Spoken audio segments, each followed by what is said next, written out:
Hey, Mandy. I'm Brigitte Young. For those of you who don't know me, I also go by B, and we are interviewing water sports women and wing sisters. And Mandy is one of the first few people I thought of because she's so passionate about the sport, and I just love her as a human.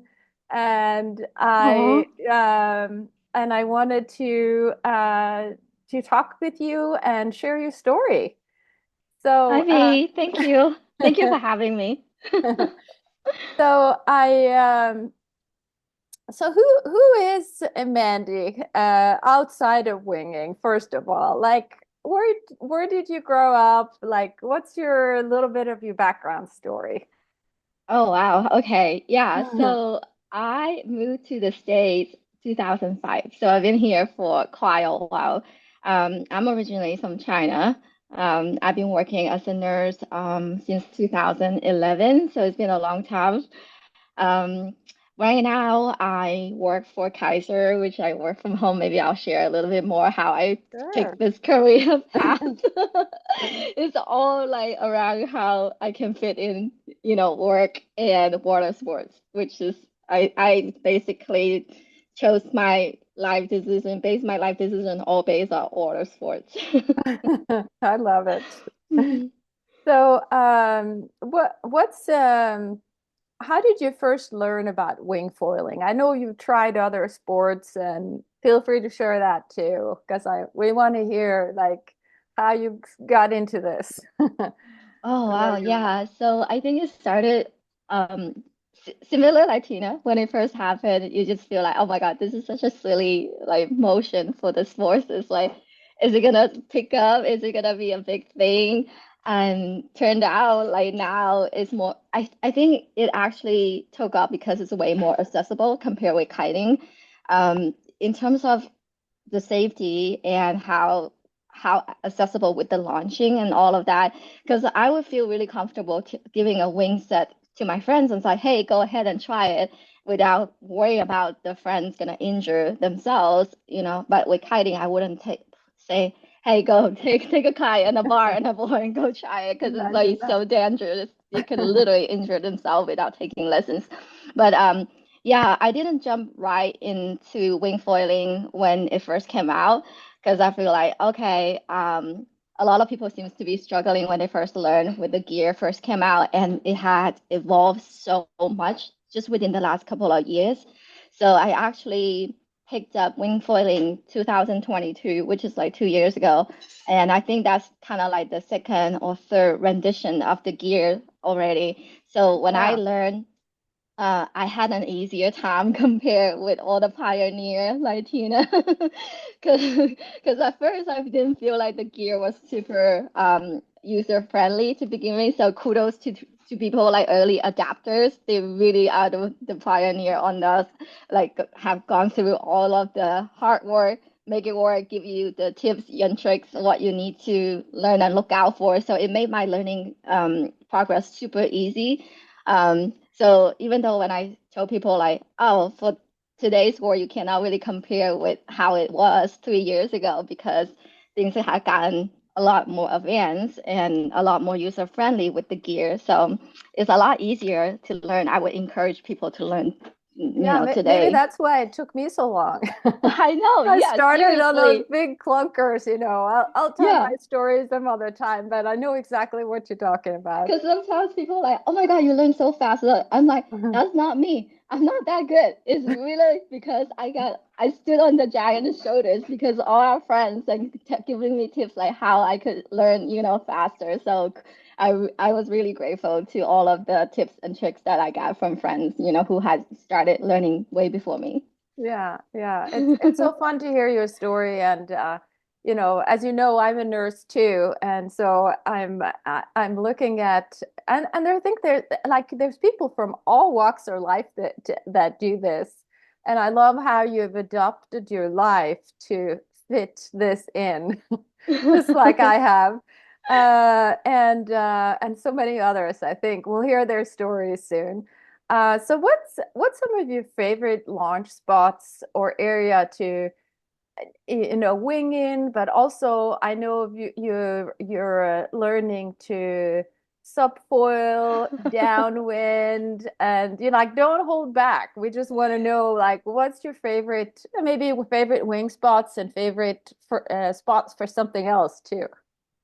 Well, Sherman Island definitely is a special place in my heart. We have a great community out there. Every time we go there, it's just like such a fun time. We always come back from a whole weekend spending at Sherman and just feel like so, so rewarded after all day work week, no matter what happened. And then you go to Sherman for a whole week of decompression, you go back and then you feel like re-energized.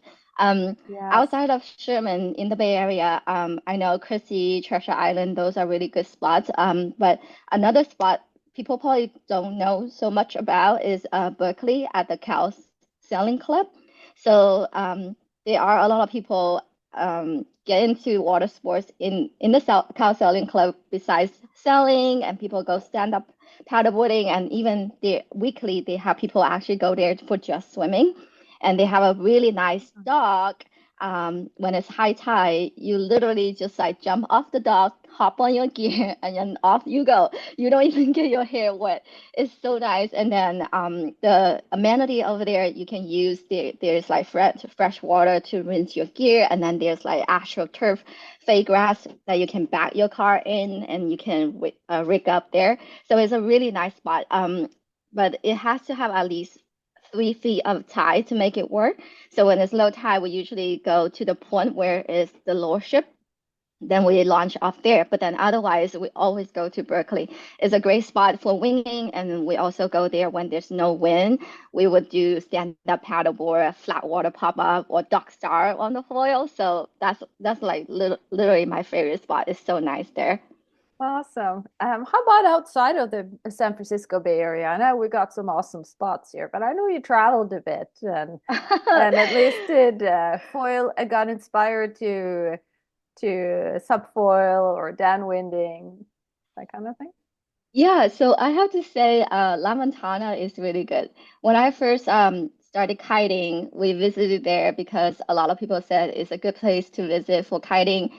We went, but then at the time we were not super thrilled about it because the water is kind of choppy. It was good for kite foiling, but for twin tipping, we wanted flat water spots, so we didn't really like it as much. But then we got into winging, and we went back. I think 2 years ago, and then it was like completely different perspective how great it is because the swell was nice. You can do this long downwinder at the bottom of the beach at like the mushroom. When the north wind is blowing, you get really nice waves breaking, and you can even surf those waves without wing. So now we're like, oh my God, it's La Ventana is our new favorite wing spot. And then there's another place that's really good. It's called Jericoacoara in Brazil. It's a city built in the sand dunes in the middle of nowhere. So you go to Brazil, you have to get there, and then they have a little bus, tuk-tuk almost, take you through the sand dunes and into a city. And after you pass all the dunes, beautiful, and then it's open up a huge, I wouldn't say huge, but like a cute little town. Everything has good shops and restaurants right by the beach, right by the sand dune. So everything in the town, people don't drive in with cars. You can walk around or in tuk-tuk or hire a donkey or a horse from the locals. Then you can go around town like that. So that place is amazing because it has a point break there. You can longboard in the mornings at sunrise. You pick up a board for like $2 at the beach from the locals, Oh and the my local will God. ride the longboard for like minutes, and they're doing all sorts of trips, riding backward, forward, however. And then as soon as like after breakfast, the wind picks up. It's an amazing place to wing foil. It's side offshore wind, so uh, then the waves and swells are super clean, and the whole area is set up for water sports and anything you can rent. And then after winging, you get acai, and then around town is always a really good vibe. Also, if you want party, there's good party, of course. And yeah, Brazil, Jerry is definitely a good place to visit for wing foiling. Yeah. Yeah, I've seen some videos from there. We actually stayed with a Brazilian wing family in Arizona, of all places, last year. Oh. We had ended up it's a long story, but I met this family on the beach. We ended up staying at their house for like 5 nights. And they're both from Brazil. So anyway, I'd probably be interviewing her soon and you'll hear more about Oh, that. But yeah, that would be I awesome. got the drift of what you're talking about when I was at their house and watched videos of trips they had taken. So that is on my bucket list. Oh, wow. Yeah, it's Yeah, definitely worth visiting. So, yeah, yeah. definitely. So what's your consistency level, you think, for getting on the water? Like, yeah. I think now because the days are shorter, it's definitely a little harder. Yeah. But before we would try to get out at least 2, 3 times a week during the week, and then of course weekend, Friday night we pack the van and then just off we go, wherever the wind and waves take us. But now because there's not much wind, we try to get out and just do some even dock starting or flat water pop up with the subfoil. So yeah, that's at least the minimum. Otherwise, I'm like, now I feel fat. It's just kind of like I'm sitting around all No, day, not can doing never be anything. that. And It's like, one thing I thought of, you're saying we, so you and your husband, you just got married yeah. and has you have the most beautiful photos. Everyone should follow Mandy on social No, media because it no. is so exciting and you guys are just such a great couple. It's I Thank love you. seeing all that happening. So, Thank you. so if you had a magic wand, how would your day look like? What would you do more of or less of, you think? Oh, gosh, that's so funny because that's something that we have been envisioning for a long time, like what we want to do when we retire, and hopefully we can retire early, is that we'll have a little hut by the beach, and then in the morning we go out surfing at sunrise, and then come back, maybe serve coffee to the local surfers because we always feel like all of the good surf spots that we go to, good coffee is always hard to find. We'll be like, oh yeah, let's go open our house and serve coffee to the local surfers for a Oh, few hours, sweet. and then some snacks, whatever that I can make, pop stickers or like anything, little snacks, pancakes or whatever. And then by 2, 3 o'clock, if the wind picks up, close up shop and then go swinging, go kiting or whatever. That would be the perfect day. Because Oh, then we'll that's get awesome. like local surfers and friends or whoever visiting, then we get to, you know, listen to their stories, and it would be a great, yeah, ideal situation. Yes. Yeah. And one thing I like to ask people that we kind of skipped, or you told me a little bit about it, like how the being on the water makes you feel, it makes you recharge. Anything else that you want to say about how being in the water makes you feel? Like if you already said everything, that's fine. But anything No, else it that comes to mind that I may have missed? well, it's funny because it's a really interesting relationship with me and the ocean because I grew up by the ocean. In China, we live in a little fishing town by the coast of Vietnam. But back then, everybody was so poor. It's not like we can actually go surfing. And we in school, Chinese people go to school 7 days a week. It's insane. That's another story for another day. But I always like hearing the crashing waves. But then I didn't know how to swim. And my family at the time finally, because I've been egging my mom, it's like, okay, she sent me to swimming school, and I was so excited about it to learn how to swim. But then the instructor was, oh my God, so poor. I was literally traumatized because he would push my head under the water and say, hold your breath, and just push me under the water. And then I just felt like I was drowning. I was so anxious and that all that. After a couple lessons, I never went back because I was totally traumatized. And then for the longest time, and I try to teach myself to swim. And I just love water. I want to go in the water, but I have this fear. So it took me so long to actually get over that. And still, even today, I get in the ocean. I always have the most respect for the Mother Nature. It always makes me feel humble. Mhm. So yeah, I mean, every time I go into the ocean, it just makes me feel really, really, I don't know, it's like embraced by Mother Nature. I would go sailing, and I always get really sick from the seasick, the boat motion sickness. The only thing I would do is just jump into the ocean and just float there for like 5, 10 minutes, then I'll be fine. So I would say, I don't know, when I'm in the ocean, it makes me feel so happy. I feel like it cured me. Yes, me too. And I actually have stories like that too. I was stuck under an air mattress. My brother, who was like 10 years older than me, was floating up on top. And I don't Oh know my if it was God. one of those brother things that he was trying to tease me or he Yeah. actually didn't see me. I don't know, but I was stuck under there. And me too. I begged my parents to teach me to swim, and I grew up in Norway, and the local pool was open only 1 day a week. And so I know some of those feelings, but I think what it Yeah. means is the ocean just has a strong draw on us, Yeah. and it makes us feel amazing, and so we can overcome because we have a goal and we know what we want. Yeah. We're Yeah. just made for it, right? It's so funny. It's like magnet. Like it's like Yes. even though I was traumatized, I was still drawn to it. It's just like, okay, this is like what I want to do. That's awesome.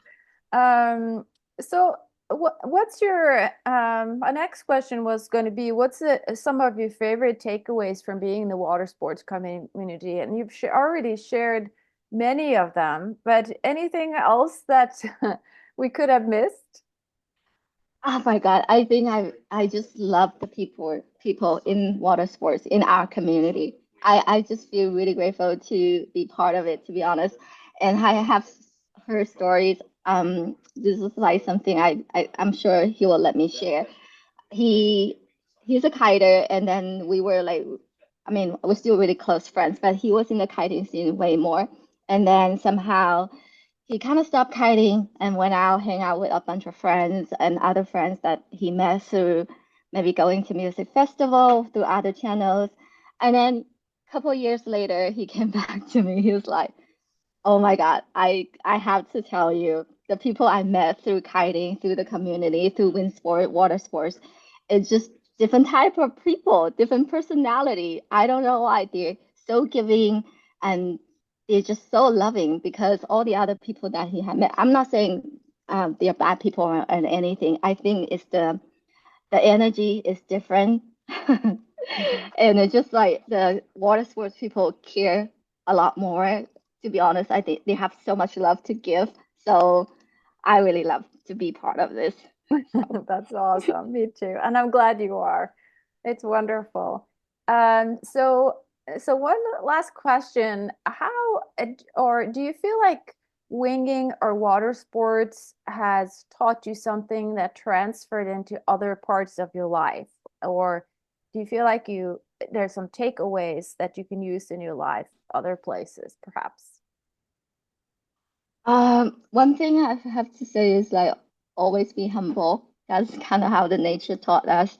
I Yeah. feel like every time I feel a little bit like full of myself when I get out there in the water, and then I get knocked down.